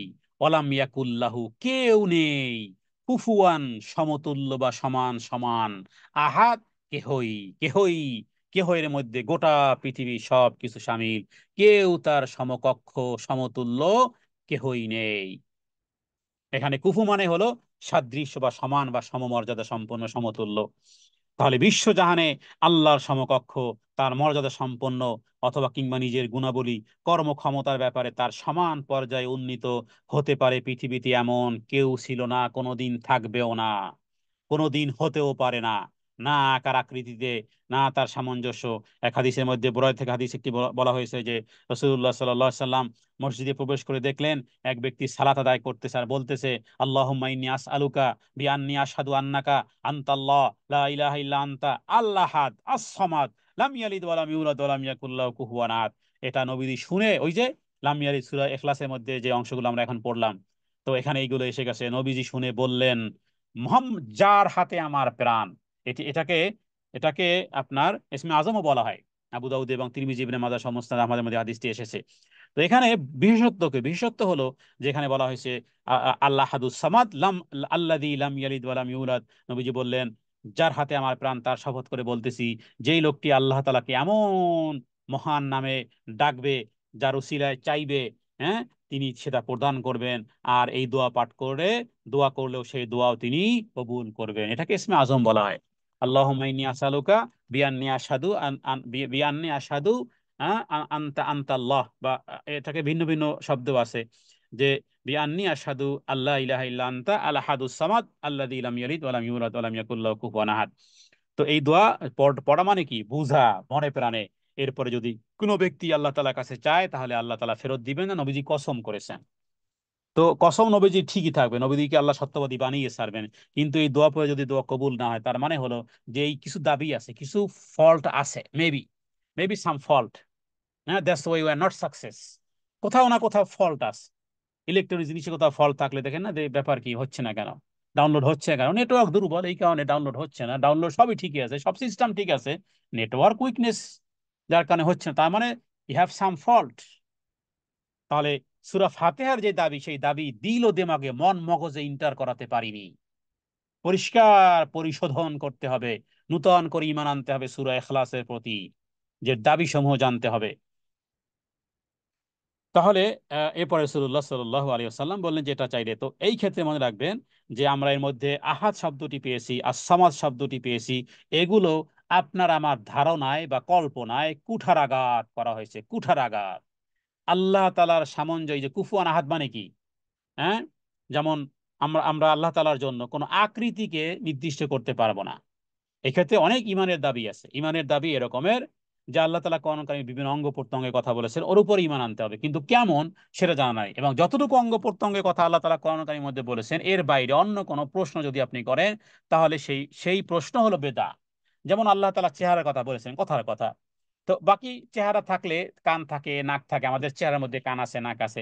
যদি কেউ বলে যে আল্লাহ তাআলা চেহারার কথা যেহেতু বলেছেন, তাহলে কি তাহলে কান আছে বা নাক আছে, এই প্রশ্ন যদি কেউ করে, এই প্রশ্ন করাটাই বেদাত, উত্তর তো দূরের কথা। হ্যাঁ, লাইসা কামিসলিহি শাই, সূরা শুআরা 11 নম্বর আয়াতে, যতই কল্পনা কিছু করো না কেন, পৃথিবীর কোন সৃষ্টির মতন তিনি নন। কারণ তিনি হলেন স্রষ্টা। হবেন কিভাবে, স্রষ্টা যিনি, তিনি তো সৃষ্টির মতন নয়। তবে তার আকার আছে, কারণ কিয়ামতে আমরা আল্লাহকে দেখব, জান্নাতে আমরা আল্লাহ তাআলাকে দেখবো। তো নিরাকার হলে কি আর, আর নিরাকার হলে কি কিছু দেখা যায়? আল্লাহ তাআলা আকার আছে, তবে আমরা দুনিয়ার জীবদ্দশায় দেখতে পারবো না, যেভাবে মুসা আলাহিসাল্লাম দেখতে পারেননি। মুসা আলাহিসাল্লাম, হ্যাঁ, ওয়াখাররা মুসা সাইকা ফালাম্মা আফাক ক্বালা সুবহানাক তুবতু ইলাইকা ওয়া আনা আউয়ালুল মুসলিমিন। তো জান্নাতে আমরা দেখব আল্লাহ তাআলাকে, কিন্তু যেখানে যেখানে কোরআন কিছু বলেনি সেখানে সেক্ষেত্রে চুপ থাকবো। যা কিছু বলেছে আসমা ও সিফাত সম্পর্কে ওর উপর ঈমান আনবো, ওর উপর ঈমান আনবো, বুঝে আসে আর না বুঝে আসে। তাহলে এখানে কল্পনায় আহাদ এবং আসসামাদিটি কুঠারাঘাত হয়েছে। এরপরে এই আয়াতের মধ্যে এরপরে বলা হয়েছে যে আল্লাহ তাআলা তিনি কোন রকমের সন্তান সন্ততি, কোন রকমের অবকাশী অবকাশী এর মধ্যে নেই। এরপরে শেষে বলা হয়েছে যে আল্লাহ তাআলার সমকক্ষ, হ্যাঁ, অন্য কোন শব্দ যেমন গড বললে, গডেস, হ্যাঁ, যদি কেউ বলে, তো ওই জাতীয় শব্দের মধ্যে কিন্তু স্ত্রীলিঙ্গ সাব্যস্ত করা, যেহেতু বলে, যেহেতু দেব দেবী, হ্যাঁ, তারপরে আপনার যেই সমস্ত শব্দগুলো রবের জন্য নির্ধারণ করা হয়, এগুলোর স্ত্রীলিঙ্গ হয়। কিন্তু আল্লাহ, আল্লাহ, আল্লাহর আলিফ বাদ দিলে লিল্লাহ হয়। লিল্লাহ থেকেও কোরআন কারীম আছে, লিল্লাহ মানে আল্লাহ। এরপরে লামের লাম বাদ দিলাম, এরপর থাকে লাহু, লাহু মাহফিস সামাওয়াতি। এরপরে লাম বাদ দিলাম, থাকলো হু, হু আল্লাহুল্লাযী লা ইলাহা ইল্লা হু। তাহলে যেখান থেকেই শুরু করেন না কা, আল্লাহ আমার এমন এক পবিত্র, এমন এক আল্লাহ তাআলার নাম, সব এদিকে কাটেন আর ওদিকে কাটেন, তিনি আল্লাহ। আর এখানে আহাদ এবং সামাদ দিয়ে কুঠারাঘাত করে যে বিষয়টি অনুধাবন করতে বলা হয়েছে, মুসনাদ আহমদের মধ্যে ইবনে কাব থেকে বলা হয়েছে রাসূলুল্লাহ সাল্লাল্লাহু আলাইহি সাল্লামের, মক্কার মুশরিকরা যখন আল্লাহ তাআলা সম্পর্কে জানতে চেয়েছে, তখন রাসূলুল্লাহ সাল্লাল্লাহু আলাইহি সাল্লাম মুশরিকদেরকে এই কুল হু আল্লাহু আহাদ এই সূরাটাই তিনি শিখিয়ে দিয়েছেন। এই সূরাটাই মানে পড়ে শুনিয়ে দিয়েছেন যে তিনি হলেন আল্লাহ। সহিহ বুখারীতে এই বিষয়ে একাধিক হাদিস রয়েছে। আমরা সংক্ষিপ্তভাবে এই আয়াতগুলোর স্বাভাবিকভাবে খুব শাব্দিক, খুব সংক্ষিপ্তভাবে আমরা এই সূরাটির কিছু ফজিলত আলোচনা করেছি। এবং এর মধ্যে এই সূরার মধ্যে যেই শব্দগুলো রয়েছে, এর মধ্যে আহাদ, এই আহাদের বিপরীত আর কোনো কিছুই নেই আরবিতে, সামাদের বিপরীত আর কিছু হতে পারে না। এবং কুফুয়ান আহাদ মানে হলো যে সমকক্ষ, সমতুল্য, সমকক্ষ এবং সমতুল্য, আর কোনো কিছুই নেই। সূরা ইখলাসের ব্যাপারে আরেকটি বর্ণনা পাওয়া যায়, যেটা একে আবু ইয়ালা, যদিও সে হাদিসটি দুর্বল, সেখানে 50 বারের পাঠের মাধ্যমে জীবনের গুনাহ মাফ হওয়ার কথা আছে। আবার হযরত আনাস থেকে 200 বার পাঠ করে, হ্যাঁ, আল্লাহ তাআলা তার জন্য 1000 পুণ্য লিখবেন ইত্যাদি নামে বিভিন্ন দুর্বল হাদিস আছে। আমরা এতটুকুই বিশুদ্ধ হাদিসগুলো আমরা হাদিসের রেফারেন্স সহ উল্লেখ করেছি। জি, তাহলে আল্লাহ তাআলার সমতুল্য সমকক্ষ কেউ নেই। এই বিষয়টি বুঝার জন্য যে সমস্ত বিষয়গুলো আমরা প্যাগানিজম বলেন অথবা কোনো ব্যক্তি একক অন্ধ অনুসরণ করা হলে আল্লাহ তাআলার সাথে সমকক্ষ অংশীদারিত্ব গ্রহণ করা হয়, এ বিষয়ে জানার জন্য মনে রাখবেন যদি ওয়ালাম ইয়াকুল্লাহ কুফুয়ান আহাদ আপনি বলেছেন ঠিকই, কিন্তু এর সাথে শিরকের সম্পর্ক, তার মানে তাওহীদের সম্পর্ক আছে আয়াতের সাথে। এই আয়াত দাবি করে এককভাবে আল্লাহ সুবহানাহু ওয়া তাআলার শ্রেষ্ঠত্ব, আল্লাহ তাআলার বিষয়ে ঈমান আনতে হবে, এবং এর সাথে সাংঘর্ষিক যে বিষয়গুলো সেগুলো হলো শিরক। হ্যাঁ, আমাদের দেশে বিভিন্ন রকমের শিরক হয়, বিশেষ করে আরবিতে যেটাকে বলা হয় তিয়ারা, মানে কুসংস্কার। এই কুসংস্কারগুলোকে হাদিসে বলা হয়েছে তিয়ারা। আর তিয়ারার ক্ষেত্রে নবীজি বলেছেন আত্মীয়ারা তো শিরকুন, আত্মীয়ারা তো শিরকুন, আত্মীয়ারা তো শিরকুন। অতএব সূরা ফালাক, সূরা ইখলাস, হ্যাঁ, আমরা যতই পাঠ করি না কেন, এই এই জিনিসের সাথে যখন সম্পৃক্ততা যতক্ষণ পর্যন্ত না ছাড়বেন, যতক্ষণ তো আপনি ফাইন্ড আউটই করতে পারতেছেন এটা শিরিক কিনা। হ্যাঁ, অমঙ্গল, কোনো কিছু অমঙ্গল হবে, অথবা এটা করলে ওটা হবে, ওটা করলে এটা হবে, এই যে বিভিন্ন বিষয়গুলো, এগুলোকে নবীজি শিরিক সাব্যস্ত করেছেন। তাবিজকে নবীজি শিরিক সাব্যস্ত করেছেন। বিভিন্ন সুতা হাতে, কোমরে, পায়ে ইত্যাদি বিভিন্নভাবে একেবারে, হ্যাঁ, গিট্টু দেওয়া বিভিন্ন সুতাগুলো যে বান্ধা হয়, মনে করে এই উপকার হবে, এগুলোকে হাদিসে শিরিক বলা হয়েছে। তার মানে আপনি কারো সাথে সমকক্ষ বানালেন। এই যে ওয়ালাম ইয়াকুল্লাহু কুফুয়ান আহাদ যেটা আপনি বলেছেন, অথচ কোরআনুল কারীম থেকে আমরা জানি যে আসমান জমিনের সৃষ্টিকর্তা তিনি একমাত্র স্রষ্টা এবং মালিক, ভালো এবং মন্দ যা কিছু করা তিনিই করবেন। হ্যাঁ, এই পৃথিবী যার যার যার হাতের মুঠোর মধ্যে। তো এই ক্ষেত্রে ওয়ালাম ইয়াকুল্লাহু কুফুয়ান আহাদ, মুখে বললাম যে তার সমকক্ষ কেউ নাই, না তার সত্তাতে, না তার গুণাবলিতে, না তার কর্মাবলিতে। হ্যাঁ, তার মতো কোনো কিছুই নেই, মুখে বললাম ঠিকই, কিন্তু তার সমকক্ষ ঠিকই আমরা অন্য কাউকে বানিয়ে ফেললাম। তো এই কারণে বিষয়গুলো অত্যন্ত, এই বিশ্বাসের খণ্ডন যেন হয়। একাধিক উপাস্যে যারা বিশ্বাসী, তারা মূলত আসলে আল্লাহ তাআলাই হককে নষ্ট করতেছে। আমরা মুসলিমরাও হাদিসে বর্ণিত যে বেশ কিছু ভায়োলেশনের মাধ্যমেও আমরা সূরা ইখলাসের হুকুমকে, এর মানহাজকে আমরা নষ্ট করতেছি। আল্লাহ তাআলার কাছে তৌফিক কামনা করি তিনি যেন আমাদেরকে সূরা ইখলাসের যেই দাবি, যেই মানহাজ, সেটি যেন পুনরায় আবার ঈমান এনে সেই দাবি সমূহ যেন আমরা পূর্ণ করতে পারি। রবের কাছে এই তৌফিক কামনা করে আজকের এই সংক্ষিপ্ত প্রোগ্রাম শেষ করতেছি। ওমা তৌফিক ইল্লা বিল্লাহ। হাদা মিন্নি ওয়াল ইলমু ইনদাল্লাহ। আল্লাহু আ'লামু বিস-সাওয়াব। ওয়া সাল্লাল্লাহু আলা সাইয়্যিদিনা মুহাম্মাদিন নবিয়্যিল উম্মি ওয়া আলিহি ওয়া সাল্লিম। আসসালামু আলাইকুম ওয়া রাহমাতুল্লাহি ওয়া বারাকাতুহু।